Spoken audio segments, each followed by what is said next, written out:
And a TGIF, everyone. Welcome into the First Call podcast. First Bet and Express Bet representing here. He's Scott Shapiro. I'm Jeremy Plonk. We're going to handicap some big stakes races. It's opening day on Friday here at Keeneland as we record the podcast. We'll look at Saturday stakes races, part of the Fall Stars weekend at Keeneland. Huge weekend in New York for Breeders' Cup preps as well. And it's Santa Anita. Not only a $104,000 carryover in the Super High Five for the final race on the Friday card, but another weekend with the new Sunset 6 Pick 6 wager, the Coast to Coast Pick 5, and Breeders' Cup stakes galore as well at Santa Anita. So, Scott, we're getting close, right? I mean, we're like 4 weeks out from the big event now. This is pretty much last call. You're not getting in too many more Breeders' Cup preps beyond this weekend.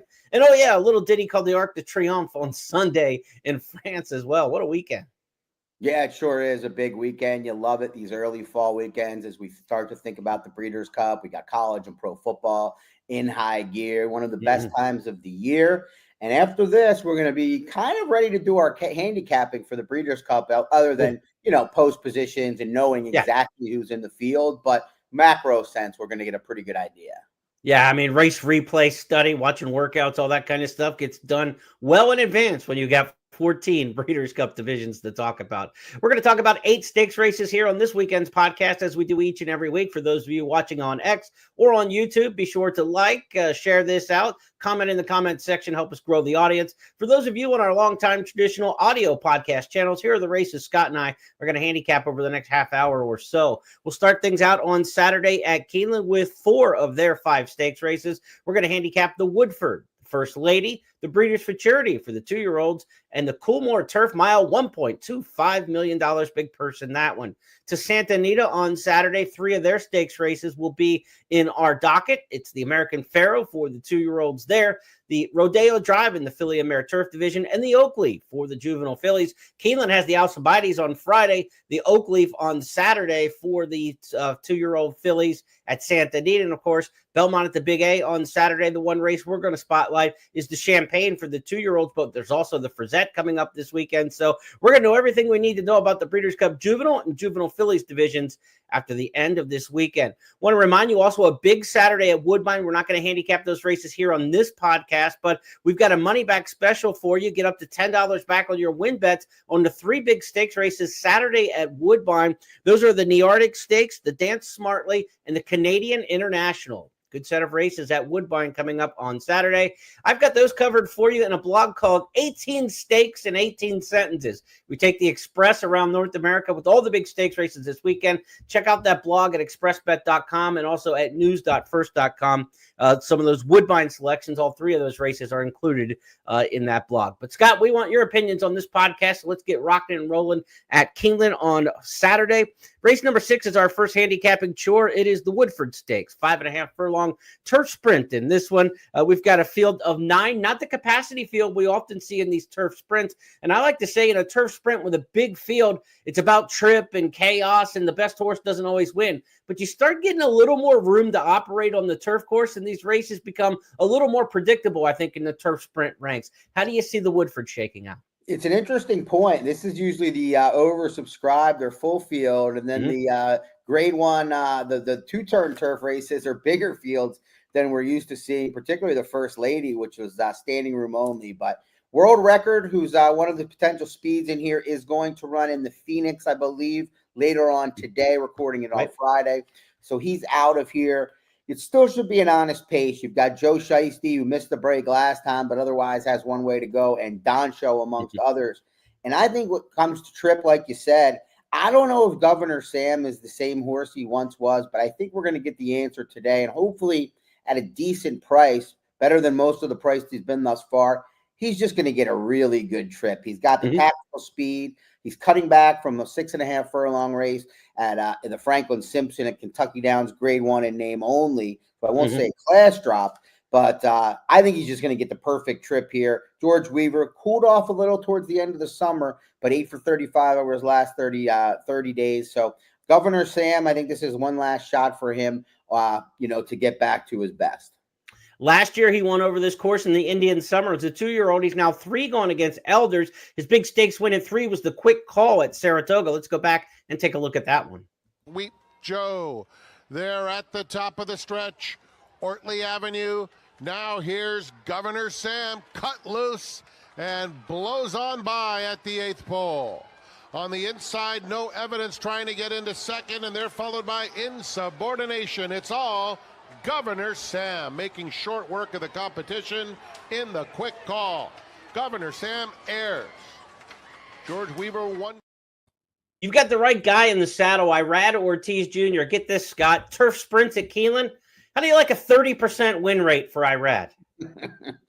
How long of a 5 years or how long? That's going back 10 years. Wow. Yes. Yeah, since 2014, actually 11 years. So, yeah, I mean, Irad really rides these turf sprints beautifully at Keeneland over the years. And he and Joel Rosario are just guys you circle in turf sprints at Keeneland. Rosario not riding here on the Saturday card at Keeneland, obviously. So, Irad Ortiz, you got the right rider aboard. The right trainer in these turf sprints is Wesley Ward. He wins 26% of his turf sprints. He's won this stakes 3 times. He's got a Rest Me Red down on the rail, and I don't mind a rail horse in a turf sprint when the field's not capacity. That's a horrible place to be when there's 12, 13, 14 in the field, but with just 8 in here after the scratches, it's actually a fairly comfortable spot for him down on the hedge. A Rest Me Red the last 2 times on the rail, 1, including a allowance race here at Keeneland on the turf back last fall. I'm going to take the 1 in here. Rest Me Red, my top choice. You've got the 7, Governor Sam. Let's go from the 6 at Keeneland. We're going to skip the TCA race number 7 on the card. That's kind of a pitfall. I have no idea what's going to happen with a bunch of fillies out of form in that one. So we're going to move the race number 8, the First Lady Stakes. And this is a really good betting race. One of the best betting races, I think, of the entire weekend, Scott. Full field in here. The First Lady, grade 1, 1 mile. These fillies could come out of this race and look at 3 furlongs farther in the filly and mare turf, or a lot of times these fillies end up going against the boys in the Breeders' Cup Mile. We'll see what shakes out of this race. Good international cast, good local cast. This is a great betting race. Sure is, and it's been the Chad Brown Invitational over the last 7 years. He's won it all 7. He's got 2 in here, and they're both going to take a lot of money, you would think. Dynamic pricing likely to go off favor, you would think, at least based on recent form. And Sagesta, who comes in off a runner-up effort at a nice price at Kentucky Downs. I'm going to try to beat them both in here. This is an outstanding race, like you said. So many different options, so many different ways to go. That's kind of cliche, but I actually feel it's true in here. I'm gonna take a big swing here with a little bit of a narrative with a horse that we know is probably good enough to win the race on their best and should be a good price. That's number 3, Nanda Dea. 8 for 10 in her career. One of the losses was 1.25 miles over in Argentina against grade 1. She doesn't want to go that far. She's just done very little wrong in her career. Now, she came over here, and Nacho Correas, who's the trainer, brought her over from his native land, Argentina. Now, Nacho is going to retire at the end of the year and head back to Argentina. He's had a long, storied, pretty storied career. He's been very, fortunate. In his words, Blue Prize probably his best. I think Distaff winner a few years back. But Nanda Dea won 2 races impressively. Looked like his next and last South American, graded stakes type winner here. And then we didn't see her, and we haven't seen her since. Now, normally that would be a big red flag, but I'm hoping that it more helps the price here. She's been working forward at Kentucky Downs for a long time here in preparation for this race. Now, I doubt it was the plan to miss all that time, but at some point it feels like Nacho, set his eyes on this race, and he's got his man in the saddle and Jose Ortiz, which I think is a pretty good sign. Jose probably could have landed in some other spots here. So I'm going to go with number 3, Nanda Dea, and what I hope is a narrative win for Nacho on his way out in what has been a good career. Again, she hasn't raced since February. If that concerns you, she was off an 11-month layoff when she made her Keeneland debut here during the fall meet last year, and it was a success. Cakes Fly is there. Justifiable Bell along with Nanda Dea, who is unleashing a run to the far outside. Quality Star looks toward the inside from 5th. Nanda Dea coming forward, and Nanda Dea has the lead in the final furlong from Join the Dance. Then Quality Star, who's gone to 3rd, now runs toward 2nd. It is Nanda Dea in front. Nanda Dea for Jose Ortiz to win it. Quality Star was up for 2nd. Join the Dance 3rd. Close for 4th. Scott's going with Nanda Dea in this spot. I'm going down on the rail to Choisha in here. Frankie Dettori riding for Simon Crisford. International runner, but been bedded down here in the state for some time. In the spring meet, won the Jenny Wiley over this course. That going a mile and a 16th. Now cuts back and trip after running in the Diana at Saratoga. That's been a pretty good angle in this race. Horses from Saratoga, horses cutting back and trip have had a lot of success in here. So I'm going with the one in here, Choisha. Let's remove a lot of the variables. Save some ground along the hedge. Shouldn't be on the lead, but should be fairly forwardly placed and get a decent trip under Frankie Dettori. I'll take the one in here. You had mentioned Chad Brown winning this race 7 years in a row, and we're not taking them. We'll probably get stoned in the annals of handicapping stakes races for not taking Chad in here. But this is one of the most ironic stats, weird stats that you're ever going to see. Chad Brown has won this race 7 years in a row, 8 times overall. Not a single one of those horses was favored. That's unbelievable. That is crazy. I mean, I've thought about I mean, how do you run out 7 in a row in the stakes after 4 in a row, 5 in a row? But he runs 3-4 in this race a lot of years, and the public hasn't gotten on the right one. So if you think dynamic pricing is going to be the favorite for Chad Brown in this race, jump all over Sagesta. Sagesta's the one you want in here based on the way the public has figured this race out or not figured out over the years. Special one on the also eligible list in there. Keep an eye on the scratches and changes for Saturday to see if that morning line chalk would actually scratch into the field. To the 9th race we go on Saturday. It's the Breeders' Futurity. First of 3 big 2-year-old races that we're going to handicap on this podcast. Breeders' Cup Juvenile will take a lot of shape after this. Of course, we know Brandt on the West Coast won the Del Mar Futurity. He's just training up to the Breeders' Cup by all indications. So we'll sit and wait on him. But 3 big ones are going this weekend. Starting with the Breeders' Futurity, it's a mile and a 16th, race number 9. On Saturday at Keeneland. Look, horses are going to be stretching out in distance in this race. That's typical of what we see this time of year for the 2-year-olds. Favorites have won this race 5 of 11 years since going back on dirt, and there's a big favorite in this one. It's going to be very tough to beat, Scott. Yeah, without question. It's a tough thing to push someone to gamble on a horse at a very short price that's trying something new in a field where most horses have done very little wrong thus far. But sometimes horses just look faster, classier, and better than their competition. And It feels that's the case with number 6, Ted Nafi, who was good in his debut at Saratoga, but not great. In fact, he almost was 4-1 in a 7-horse field on the Hopeful, where he put a different type of effort in, one that was very eye-catching and is going to make him a very short price in here. You look at pedigree, maybe you can make a case. There's definitely better pedigrees for stretching out. He has the look of a serious horse that I think they were a little surprised he took that big of a step in his second start. So I have a feeling he's going to be just as impressive this time stretching out. Big, brisk, late pace figure if he runs back to that visually and numerically. He'll handle this mile and a 16th. And remember, they end at the 16th pole finish line at Keeneland in these mile and a 16th races. So it's a little easier of a stretch out than stretching out a full 2 turns and a long stretch run at some other places. Inhales Soldier and Diplomat as Butane takes up the chase on the outside, and in between, Curtain Call's running a big race. 1 furlong left. Ted Nafi with a 2-length lead. Curtain Call trying his best, but is no match for Ted Nafi. Ted Nafi in those legendary colors wins the Spendthrift Farm Hopeful by 8. A brilliant performance.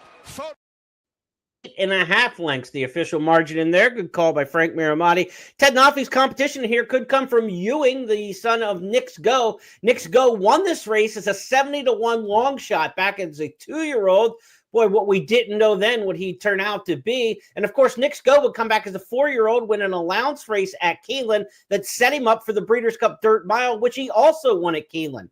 Nix Go, a young stallion now. How will his offspring like Keeneland? If they like it as much as he did, Ewing could be in a good spot here, Scott. He could. I've got my questions about whether he's fast enough or more so the distance. Patrick Ewing could cover a lot of ground on defense, but this horse, maybe he'll prove me wrong. I mean, they spent $585,000 for him. Nix Go stands for 12.5. They obviously saw something isn't seen in all Nix Goes, at least when they bought this horse. So Griffin Johnson will be pulling for this horse, but I'll be pulling for Ted Nafi. You're anti-influencer. No, Griff. You and Griffin boy. Let's go to the 10th race on Saturday, the $1.25 million Coolmore Turf Mile. These are Breeders' Cup Mile aspirants, obviously, and what an international cast we have in this year's Keeneland Turf Mile. The Coolmore Turf Mile here. You got Diego Velasquez coming off a win in the Prix Jacques Murat in France, a race in which he beat the horse who came back to win the Woodbine Mile next out in notable speech for Charlie Appleby and company. Wood Shauna's in here, 3-year-old from Europe. John Quill, another 3-year-old from Europe. So I think there's an international influence in this race that's going to be very strong, Scott. As far as the Turf Mile goes, favorites have lost the last 9 times in this race. So if you want to step out a little bit, you could potentially look at something like that in this race. I think Diego Velasquez probably goes as the favorite, and I think he's the most likely winner. But if you want to gamble in this race, it's not a bad spot to do so. I wish I had the exact stats, but outside of the Breeders' Cup, I kind of feel, and this is obviously without data to prove it at the moment, but Aidan O'Brien, when he goes off favored in these races, non-Breeders' Cup stakes, it just doesn't seem like he wins all that many of them. Maybe that could be my gambler in me remembering back to our stories, but I'm going to let him beat me if he's the favorite. I have a lot of respect for him. Obviously, his form over there in class is without, argument. But I think there's a couple in here of American-based horses that have got good shots to run well. And I say American-based. The 8 Program Trading is the one I like most. Brilliant Birdie is the other. But Program Trading, if he gets back to kind of that what he was building on before he went to the sidelines in June of 2024, I think he's, got a huge shot to win this race. Last time out, he did not get a setup at all. And look, I mean, that was off almost a, 15-month layoff? Right.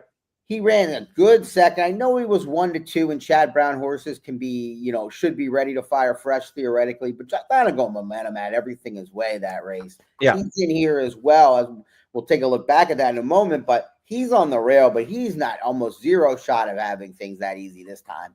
So I think Program Trading is not only going to get, a better race shape, but he should move forward here, second off the layoff. He's 5 for 8. I think this is Program Trading's race to lose. Yeah, Donegal momentum. We'll go back and look at that. Bernard Baruch. He's going to have company in here from Quattro Centro right next to him. The sprinter Howard Wolowitz probably has some speed, and Epic Ride's got some speed in here as well. So much more contentious pace than what they had in the Baruch. Northern Invader comes to challenge at the top of the stretch, and Program Trading has a clear seam on the outside. They're in the final furlong. Donegal momentum coming back for more on the outside of Northern Invader. They're head and head coming for the wire. 2 more back to Program Trading in third. Donegal momentum, Program Trading, Donegal momentum, or Program Trading, Donegal momentum. What a brilliant ride. Donegal momentum, rationed to perfection by Arad Ortiz Jr., defeats Program Trading in the Bernard Baruch. Northern Invader finished third. I did misspeak earlier when I said favorites have lost this race 9 in a row. They had lost 9 in a row until last year. That's when Carl Spackler got the victory for Chad Brown, son of Lope de Vega. Scott, I think you're in good company. Program Trading, son of Lope de Vega for Chad Brown. They're both looking to double back up here. And Program Trading, your top pick in here. I'm going to go to the Europeans in here. I'm going to kind of default in a 3, any one of the 3 situations. And when I get to the multi-race wagers in here, I'm going to be using all 3 of the Euro shippers in this particular spot. Obviously, the least value of those will be the Diego Velasquez likely on the tote board. So that's going to wrap up our handicapping for Keeneland for Saturday's card. Let's go back to the menu and tell you where we're headed next. From the Turf Mile at Keeneland to Santa Anita, the great race place on Saturday.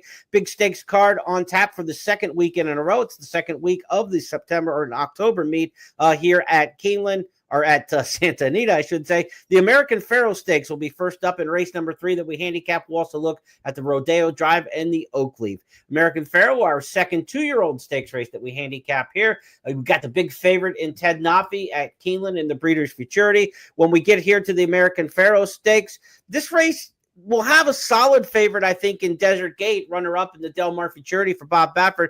But I think there's a couple other options in here that are a little bit interesting. I think Christofferson for Baffert's also going to get some play. And I've got an upset pick in here. I'll talk about that one after giving you a shot to give me your pick in this race. Bob Baffert, 13-time winner of this race. He's won it 4 years in a row. Won it last year with Citizen Bull, who then added the Breeders' Cup Juvenile. Is it Baffert's race again? Well, before I wipe the chalk out of my eyes, I want to plug the one promotion we didn't mention yet, and we saved it because it pertains to this race on this day.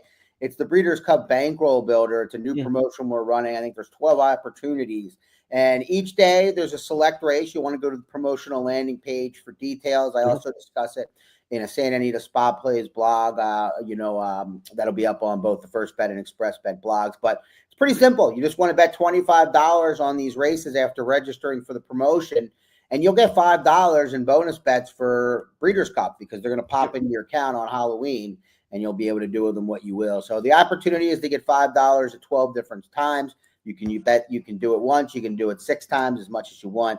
But the key on this day, on Saturday, we'll be betting $25 on the American Pharaoh to unlock that $5 bonus. And yeah, I mean, it's going to be Baffert. Maybe you're going to tell me it's not, which is going to be awesome if so. But I think, Desert Gate, if Brandt's supposed to be the bee's knees, this horse ran really well last time, taking him on in there. He rode the rail on the turn. I think the inside post stretching out should benefit him. And Juan Hernandez sticks around. I think he looks like the best of the bunch in here, but tell me why I'm wrong. Well, I don't think you're wrong. I just think we got a shot in here at a price at a horse who visually really impressed me in Intrepido. If you go back and watch the replay of his race last time, he was really sharp on the front end. He's gone the 2 turns already, so he's proven around 2 turns at Del Mar. And if you look at Intrepido's form, I mean, in his debut, he ran against Brandt, Civil Liberty, Balboa, some of these horses, a major improvement from the first start to the second. And in that race, he beat Plutarch and he beat Providence. Providence is the son of Monomoy Girl, who Baffert trains, who came back and won easily next time out. Plutarch, who's also in this race, is the son of Stellar Win. So he beat 2 absolute regal pedigreed Bafferts, going a mile already. Can he line up and beat 2 more Bafferts? Well, he's done it once before. And again, visually, I thought Intrepido looked really, really good. And the fact that this is a $15,000 son of Maximus Mischief, a Ridgeling, that they paid $385,000 for at the 2-year-old sales this spring. He's supposed to win now. He's not supposed to be a good horse down the road. He's supposed to get a quick turn on the investment. I'm going to give Intrepido a shot in here because I think we're going to get the right price. I like it. I got to go back because it's been a while. Jeff Mullins, every now and again, I'll have a big price. He had a big price 2-year-old. One of the years I was in at Del Mar that was awesome on debut and then was very disappointing. And then he had, who's the horse that got scratched on Derby Day, or the favorite way back? I Want Revenge, yeah. But, he doesn't pop up with them often, but he gets capable. I'm going to go back and take an extra look at this horse. Very good points. Your top choice in here, Desert Gate, coming off that big effort, though, in the Del Mar Futurity. Let's go back and take a look at that one. Brandt arrives at the quarter pole in front. His lead is about a length now. Desert Gate comes one off the rail to confront him at the top of the stretch. And they're joined by Litmus Test on the far outside. And they're into the stretch. And Brandt is put to the test by Flavian Pratt. Desert Gate and Juan Hernandez making a race of it on the outside. Brandt is in front at the 16th pole. Desert Gate doing his all, but second best to Brandt in the Del Mar Futurity. He won it by a length. Desert Gate was second, Civil Liberty and Litmus Test.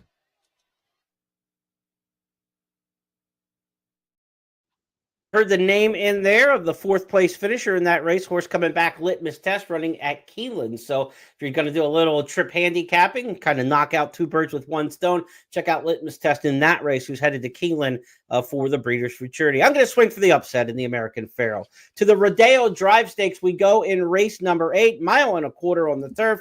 This is one of those sad stats I don't like to repeat, but the horses from Southern California have never had anything whatsoever to say in the Philly Ameriturf at the Breeders' Cup. It's one of those just really bad stats. They're 0 for 8 million, something along those lines. So let's see what comes out of the Rodeo Drive this year. It's a West Coast prep, 1.25 miles. They start down the hill at Santa Anita. Of course, Breeders' Cup this year will be at Santa Anita now, or at Del Mar. The other reason I bring up, the fact that these horses haven't had a lot of success in the Breeders' Cup is the fact that this year in Southern California, in this Philly Ameriturf division this summer at Del Mar, Graham Motion shipped in not one, but two different horses to win the big Southern Californian races, the John Mabie and the Yellow Ribbon, both Graham Motion shippers from the East Coast. I get a feeling the West Coast turfers aren't very good, and so I'm going to take a look at the horses coming from out of town again, and there's a couple of them in here. Will Walden is bringing Speed Shopper in from Kentucky. You got Long Ago for Bill Morey, another Kentucky-based horse who's been running in New York some. And then the third would be Amber Cascade for trainer Mike Maker. And I'm going to lean to Amber Cascade in here for Maker, coming off a second in the Flower Bowl. I just don't like these West Coast filly and mare turfers.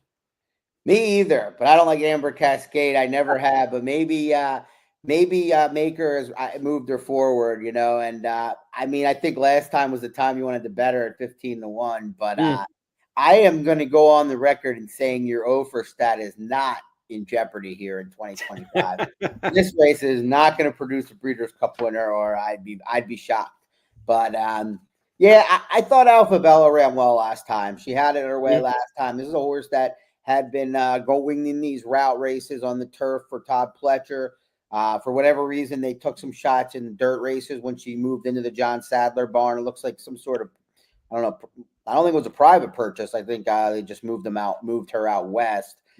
She's run well, but maybe going longer on the turf out west against this level of competition, like you discussed, is what she wants to do. I don't think she'll have it quite as easy, but I don't think it's going to be crazy up front. It depends what Long Ago for Billy Morey does. That's the other one I give a shot.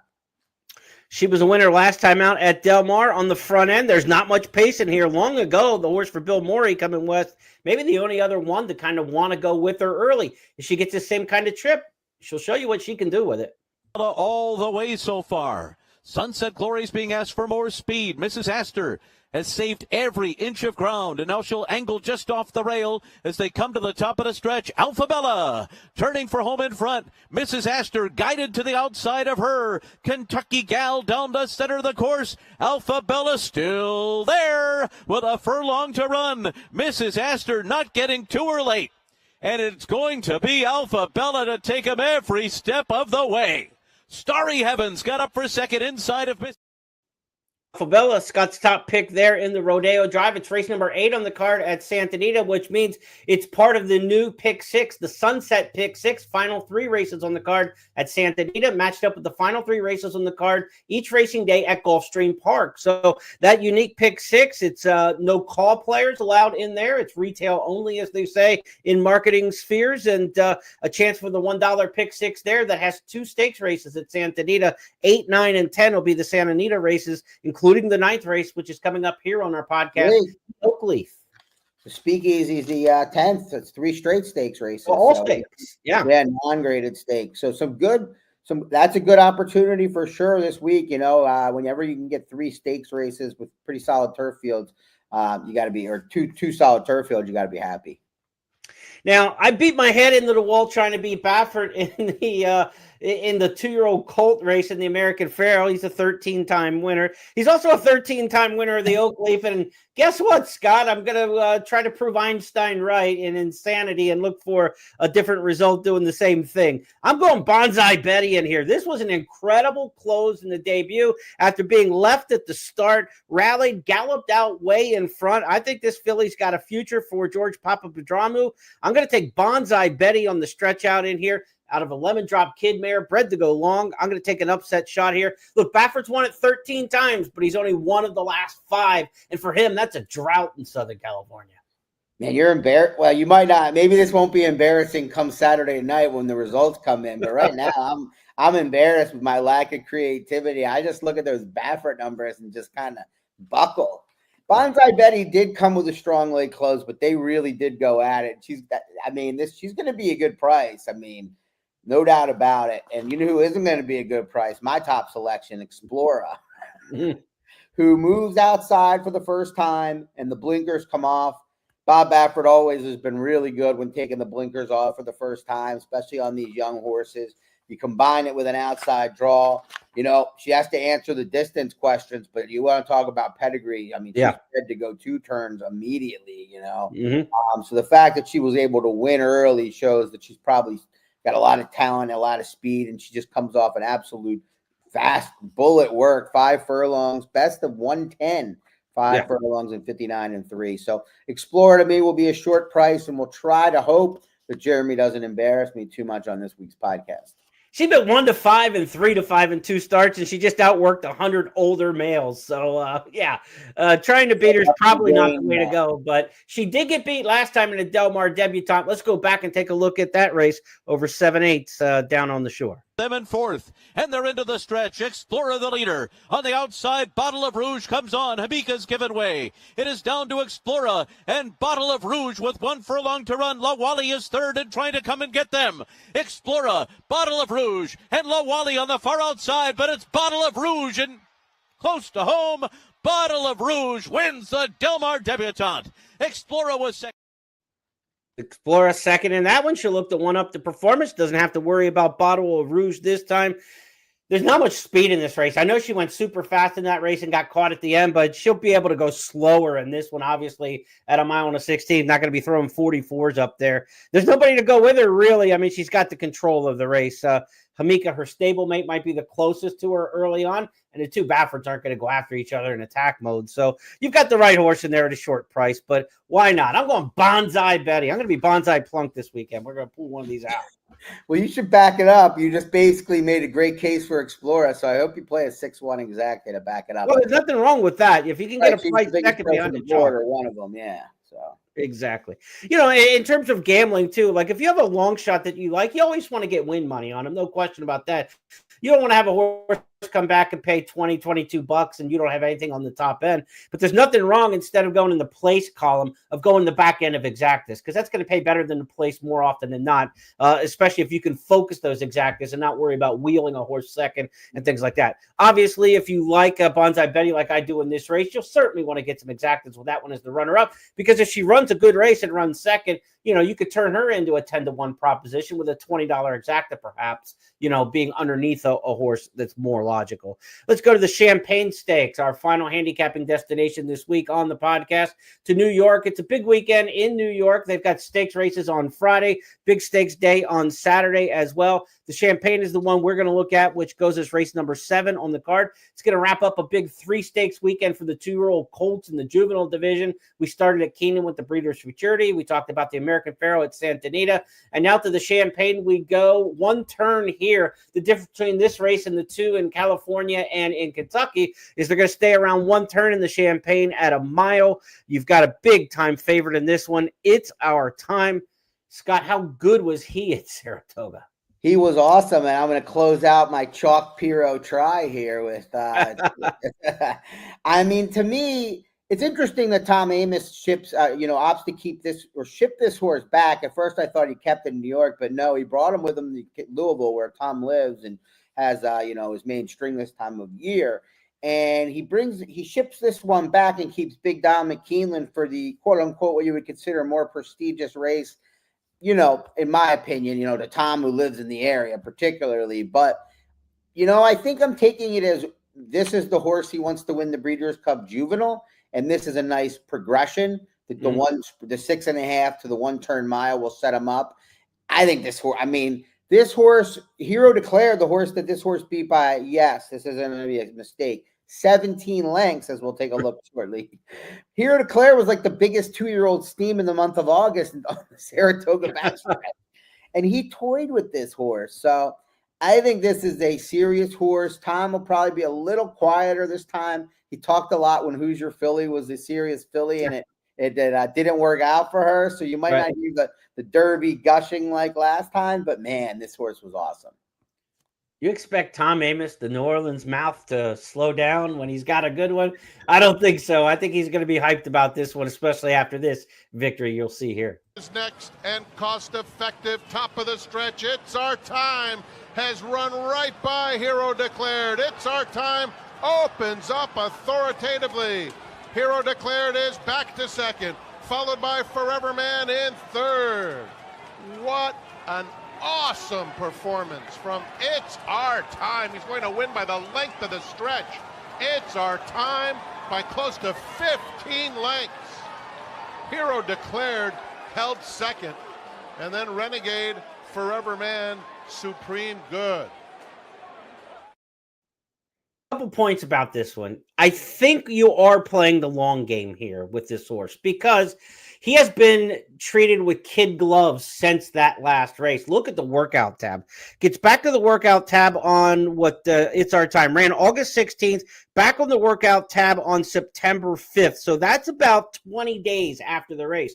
Typically 2 weeks, they're back on the workout tab. 10 days to 2 weeks. 21 days to get back on the workout tab. Then 12 days before the work, September 17th. 10 days before the next work, September 27th. And then back here running on October 4th.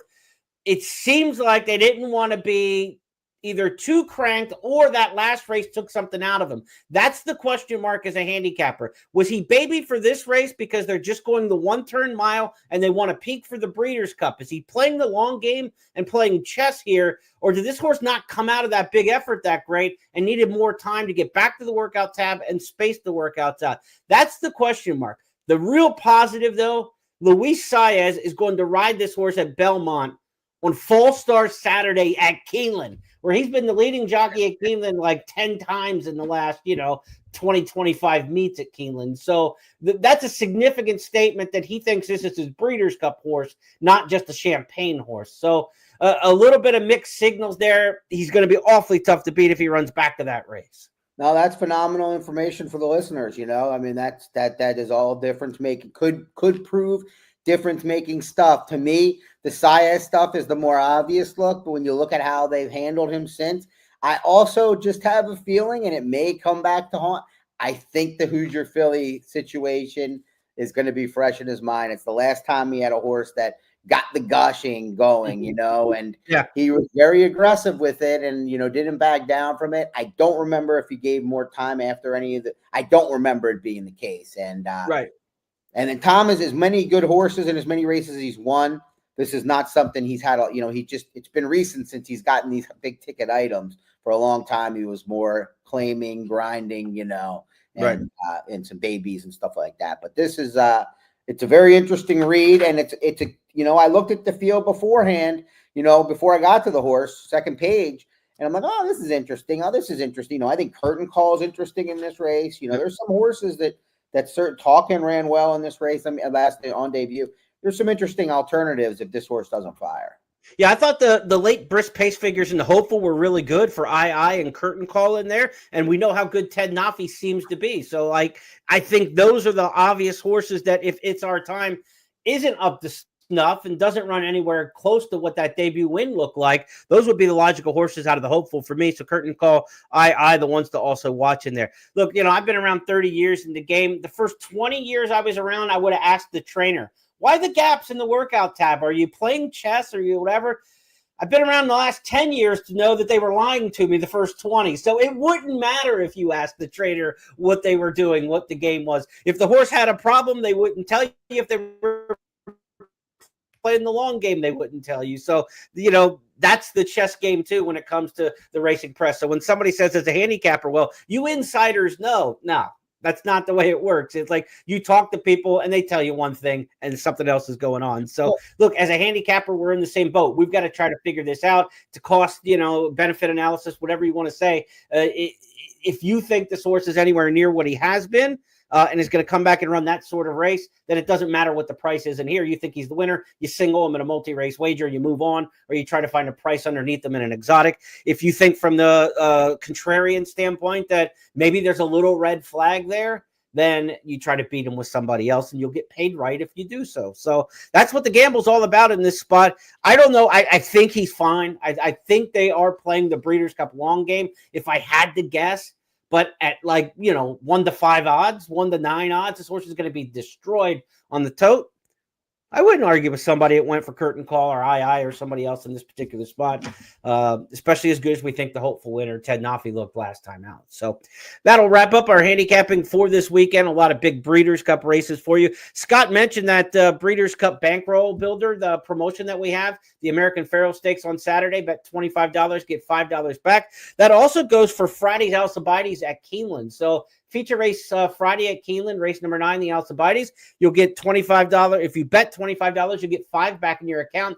Those deposits go into your account right before the Breeders' Cup starts to help build that bankroll for Breeders' Cup Day. And the other race this weekend will be Sunday's Arc de Triomphe from Longchamp. So be sure to check that out on Sunday. The French racing, the big centerpiece race, Sunday morning. The Arc de Triomphe will be the other Breeders' Cup bankroll builder race for this weekend. Bet 25 and get $5 back. Sunset Pick 6 this weekend. Again, we told you the final 3 at Santa Anita, the final 3 at Gulfstream Park, and there's 10 times first rewards points when you bet that race, when you bet that sequence of the Sunset Pick 6 with First Bet and Express Bet. Scott will give you the final word on what is a huge racing weekend. Yeah, one last thing. If you're watching this before Friday, 8 Eastern, 5 Pacific, you'll have a little less than 105,000 in the double super high five carryover. I think you mentioned at the beginning, Yep. Santa Anita, race number 9, last race of the day. I think, if you're looking at that sequence, the 8 is going to be a horse everybody's going to like and use on the drop into state bred competition. Give a look to number 2, Lady Montclair in the number. The form isn't that good, but Richard Baltus has been rolling of late, 6 for 25, a 242 ROI over the last 30 days. Maybe she can get a piece. All right, handicapping on the way out. We love it. Good luck to everybody this weekend, whether you're playing that super high five or you're playing the big stakes races across North America. Have a great weekend, everybody.